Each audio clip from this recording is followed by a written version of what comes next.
All right, this is video number 2 towards my journey to becoming a millionaire net worth investor.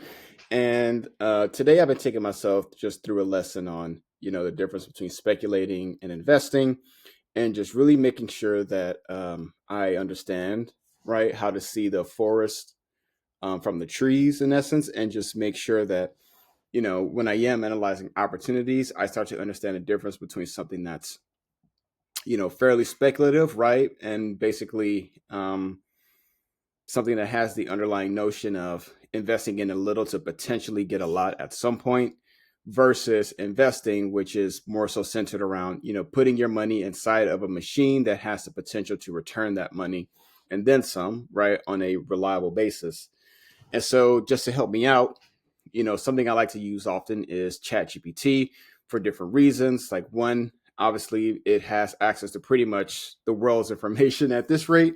And so it's really cool in the sense that, it can source a lot of insight from, different points of expertise around the internet per se, and more so get it all together and just kind of boil it down for you in simple terms, and from that, I was able to kind of get a rubric together, which I think seems to be fairly nice and also fairly educational, while also understanding, right, that obviously a lot of this stuff is very young in terms of, this AI stuff. And so obviously I don't treat this as law, just something to help me, understand the difference at a high level. And so there's a few of these points that stick out to me. And I won't go through every single point because I know there's probably like seven or so. Yeah, there's quite a few. But the main things that stuck out to me for something like this is first off, the mindset aspect, right? So just really understanding the difference, right? Investing, allocating capital to a proven compounding machine versus speculating, which is paying to find out if something can become one, right? And treating them as low cost learning experiments because our goal isn't to make a killing, it's to learn patterns safely and get upside optionality if it works. Right. So basically just starting to understand, like, why are you placing that speculation beyond just the potential to make more money? Is it because you believe, the company can turn around in some form or fashion? Maybe you're just very early, right, to that industry in general. And there's a company there that really has the potential to be disruptive with some capacity, but just going beyond just, oh, look, this stock is 25 cents. Let me just throw some money in it because it may rise. No, I want to actually understand why I'm doing it.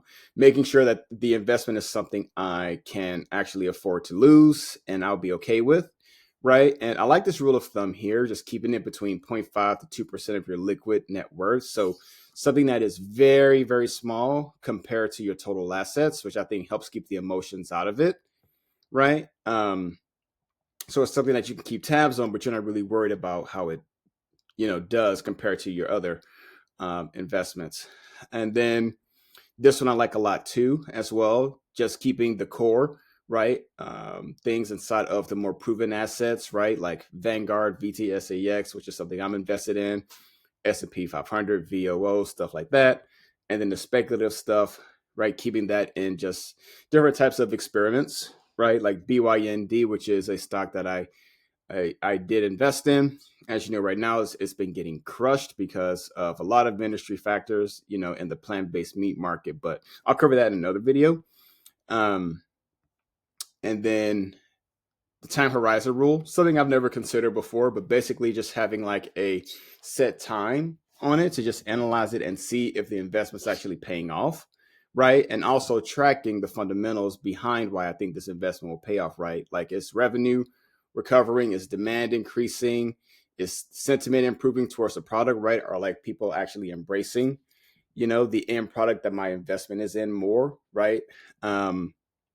And also profitability. Is the business ultimately making a profit at the end of the day, right? And so these are the little things that matter, again, beyond just placing some money in there and then just hoping that it goes up, right? And there's some different tactics and stuff down here, but I think this is really the main one for me here, is just the learning ROI versus the financial ROI, right? And just beginning to understand that, like, every speculative investment should teach me something, right?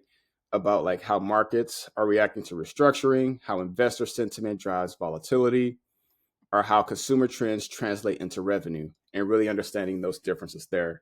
And if I don't get any money out of it, right? Ultimately, it's not the end of the world as long as I learn something, right? Because that knowledge is something that I keep forever. So, yeah, I can go further into all of these little things here. There's just an example from a stock that I pulled up, but yeah, I think that's all I have for this video. Just wanted to cover the difference between speculative plays and actual investing, and just help myself understand really, right, the difference between the two. So that way I'm never in a place where I get so caught up in the emotions behind, oh, small stock, it could make me a lot of money, right? And just understand exactly what I'm walking into, so that way I can make sure I'm getting the best return for my money.